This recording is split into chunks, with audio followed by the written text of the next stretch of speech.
What's going on, producers? In this video, I am going to show you a beautiful major 7 voicing and how to get any voicing you want in any key you want so that you can have maximum freedom, confidence, and fluency all over the piano for your production. Let's get it.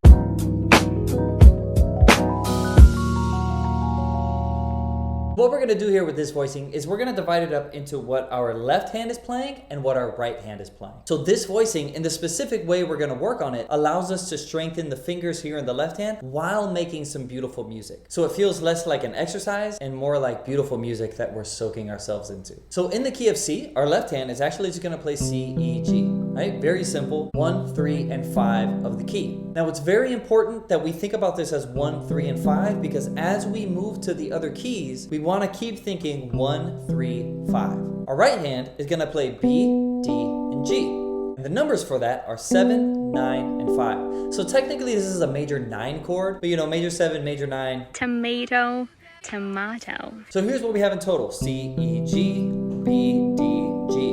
Or as I like to think about it, 1, 3, 5, 7, 9, 5. And if you notice this voicing is actually very simple. We're actually just playing a major 9 voicing straight up, right? Just stacking the notes up like a pancake. And then we're adding the 5 on top. So this is the voicing that we're going to take around the keys, but we're going to play this in a very specific way. When we're playing songs, we usually go into a voicing and come out of a voicing from a different chord than we did before. It's not always the same. So being able to get used to this voicing and get our fingers wrapped around it is the goal, so that we can get it stuck in our muscle memory. And that way we don't always have to think about it. Our fingers just kind of go there. So I found the fastest way to lock this in your muscle memory is to actually scroll it up and scroll it down, because that way you're playing each note individually and you start to get more of a grip, and then you start to strengthen the individual fingers as well. There's so much that you get from this exercise. So what I'm gonna do is, just as a block voicing, I'm gonna play it around the keys just so you can have this as reference. And the way that I like to do this specifically is taking this around the circle of fourths. I'm gonna write the cycle of fourths out here for you. I'm not gonna get into the science of what it is and why it's awesome. You don't have to understand the science of how it works to follow along here with me, because I'm just gonna write it out for you. So whenever I'm doing something like this with 12 keys, that's a lot of keys. You may think, oh, 12, that's not that many. But then when you start doing it, it can be a little bit more than you thought it was gonna be when you started out. So I like to divide it into 3 chunks. You can also divide it into 4 chunks, whatever feels good for your brain. For this video, we're gonna divide it into 3 chunks so that we can have 4 notes per line. So our first line is C, F, B flat, and E flat. Each of these notes are 4 notes away from each other. C, 1, 2, 3, 4, 1, 2, 3, 4, 1, 2, 3, 4. That's why it's called the cycle of fourths, because they're 4 notes away from each other. So what we would do is we would play the voicing in C, and then we would play it in F, and then we would play it over here in B flat, and then we would take it to E flat, and so on and so forth. So let's look at our next line. A flat, D flat, G flat, and B. And if we fill in the last line, we have E, A, D, and G. So these are all our 12 notes. These are all our 12 keys right here. So before we get into the guided practice using the scroll method, the first thing that I'm gonna do is just block each of the chords for you so you can see them and you can just get a sense of what they are before we start to play all the notes individually. Feel free to slow down this part of the video. Feel free to pause this part of the video as you take it through the different keys, or if you just wanna focus on one line. However you see fit for you, I'm gonna play them all straight through, and then we'll get into the second half of the guided practice.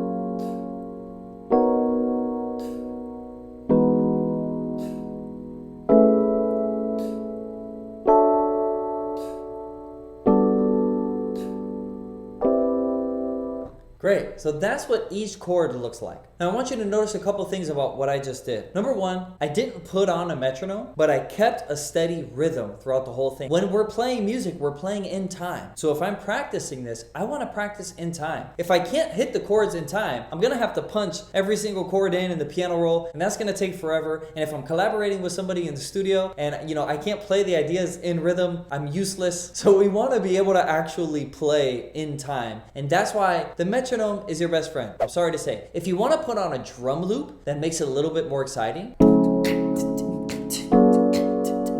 and then take it around like that, that's cool too, because that gives you a sense of rhythm. As long as you have a steady pulse, that's what you need while practicing. Number 2, if you notice, especially because I'm using the sustain pedal, when I use the sustain pedal to hold down the note, the only repetition I'm getting with this is, right? I'm only like pressing it just for a second and releasing. What I can do to make it a little bit more challenging for myself is to press and hold and not use the sustain pedal. Because this is gonna train me now to press everything down at the same time, press all the keys so that I don't get like, I mean, that sounded kind of cool, but you know what I mean? Like if, you know, that's gonna become really obvious when you're not using the sustain pedal. If I just do this, I'm getting those reps in, and that's cool. But if I hold it, I'm getting like a stronger rep in by holding this down. So don't use the sustain pedal when you're practicing these block chords. And thirdly, this is the last thing I want to mention before we get into the guided practice. The range that you decide to play the chords in is up to your discretion. If you want to play C here, that's great. Or if you want to play C here, that's also great. Those both work. So if you're going from G back to C, and you want to go down, cool. If you're going from G back to C, and you want to go up, that's also cool. The only thing you want to be weary of is when you get too low, things start to get muddy. So I don't necessarily want to play this voicing all the way down here.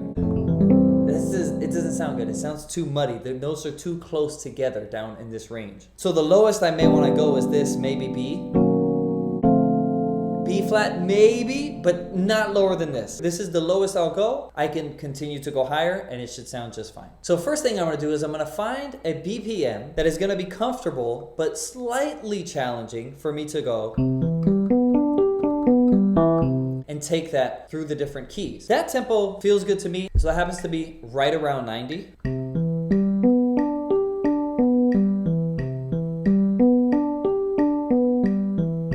So what's really great about this is not only am I getting this voicing, I'm also training my sense of time very, very diligently. So not only are your voicings gonna be super dope after this, your sense of rhythm is gonna skyrocket. And by the way, you can do this with any voicing you like. It doesn't have to be this one. So let's say you like this really spread voicing, you could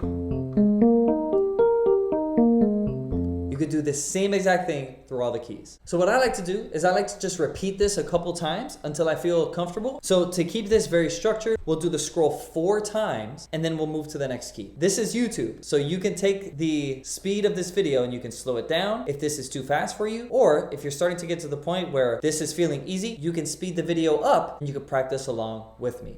So with that being said, let's go ahead and hit this. 1, 2, 1, 2, 3, 4. 1, 2, 3,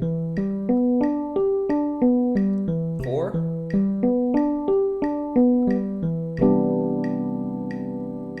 And we can end with just hitting the voicing. Let's move on to F. 2, 3, 4.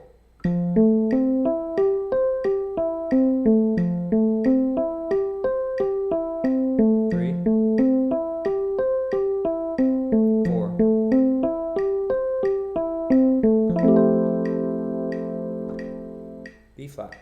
Ready? And. 3,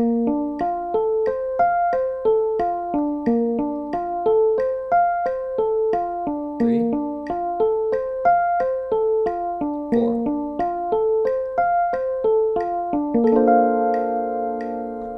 Now I'm deciding to scroll just because I feel like it. At the end, you can do whatever you want.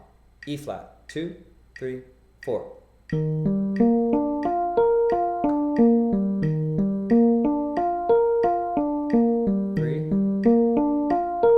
Locked in on the time.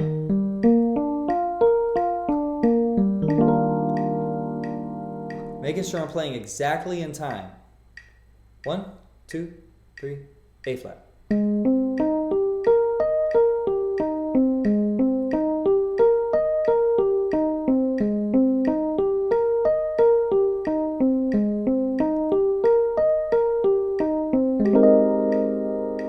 D flat. 1, 2, 3, and.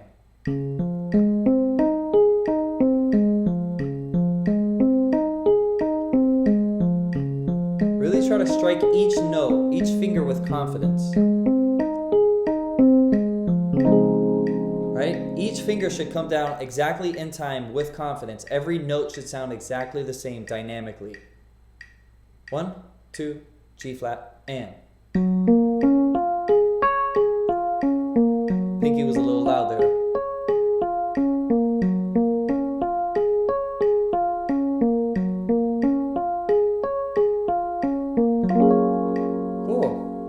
So notice how I'm addressing my weaknesses. I'm saying the pinky's loud, so let me not be loud as I go through this. Let me be conscious of that.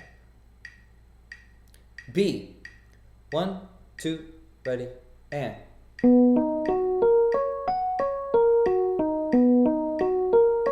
Hitting in time.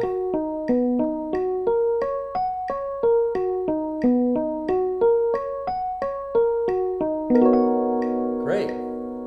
Now here's a little pro tip before we do this last line. What I like to do to really train my rhythm is I'll take whatever BPM I'm at and I'll cut it in half, but I'll keep what I'm playing exactly the same. So I have less clicks to bring me there. So I'm putting it at 45 because 45 is half of 90. And what I'll do is I'll do the same thing of do do do do do do do do do do do do do do do do, right?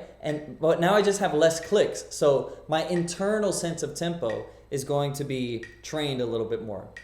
So let's do the same thing starting on E. 1, 2, ready, and.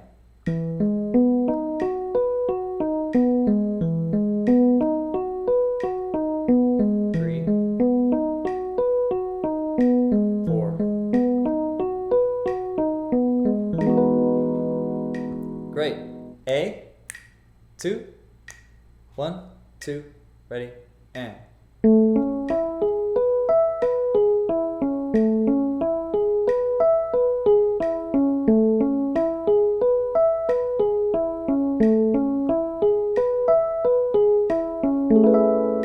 My time was a little weird on that one, so I'm going to keep that moving forward. D. 2, 1, 2, 3, and.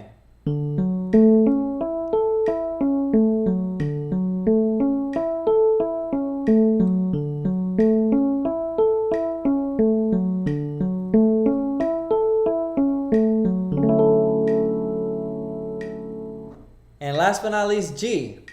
1, 2, 3, 4.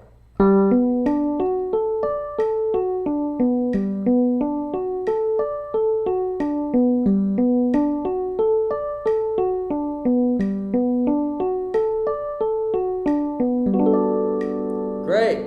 So what you're going to notice is some keys feel different than others, and some keys are a little bit easier than others, right? Like C, we're all down here, but E, we have a mix of some black keys and some white keys, and we have A flat, which has a mix, but it's also different. So sometimes what I like to do is I like to vary up the fingering to find which way feels more comfortable for me. For example, playing G flat and playing the left hand 1, 3, 5 like this, you know, pinky, middle finger, thumb, can feel a little strange sometimes, especially given the context of like how you're coming into this or how you're moving out of it. Sometimes it may be easier to say ring finger, index finger, and thumb, right?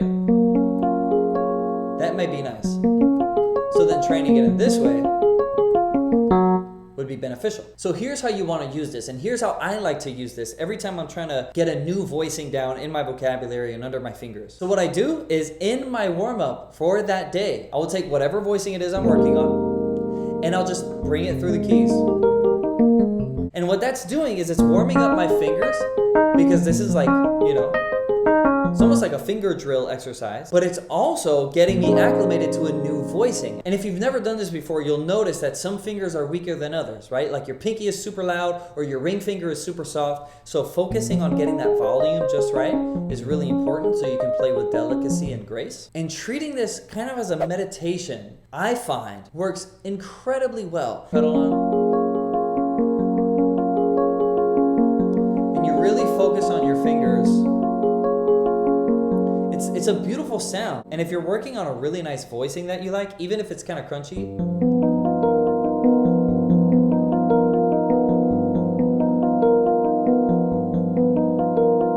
like Like, it can be a really nice way to just connect with the music while also getting better at the same time. Slightly different video than usual, but I've never done a guided practice video before, and I wanted to do one for you because many people don't know how to practice, and this is how I practice to get things down really, really quickly. If this is new to you, this may feel like an arduous and tedious process, and it can feel like that as you're going through it because it's a very slow thing as you just experienced, but the progress you make within this slow thing is actually incredibly fast. And that's why I tell my students all the time, slow equals fast. By practicing slow like this and taking your time through these voicing, just spending a few days doing this, the voicing is going to be down in your muscle memory, and you never have to do this ever again, and you just have it locked in. So spend a couple days, and then the rest of your life, you got it. Slow equals fast. Let me know in the comments, do you like this guided practice video with the voicings, maybe with some chord progressions, with some melodies? Would you like some more guided practice videos like this? Or were you not feeling it so much? Don't be afraid to tell me that you're not feeling it. I want to make content that resonates with you. So really curious to hear your feedback. Let me know in the comments. As always, subscribe to this channel for more value. I'm very happy to be helping you out. And if you want to work with me more closely, join my Piano4Producers Academy today. If you want to level up your piano skills specifically for music production, it will be the best thing that you can ever do. Thanks for watching. I'll see you next time.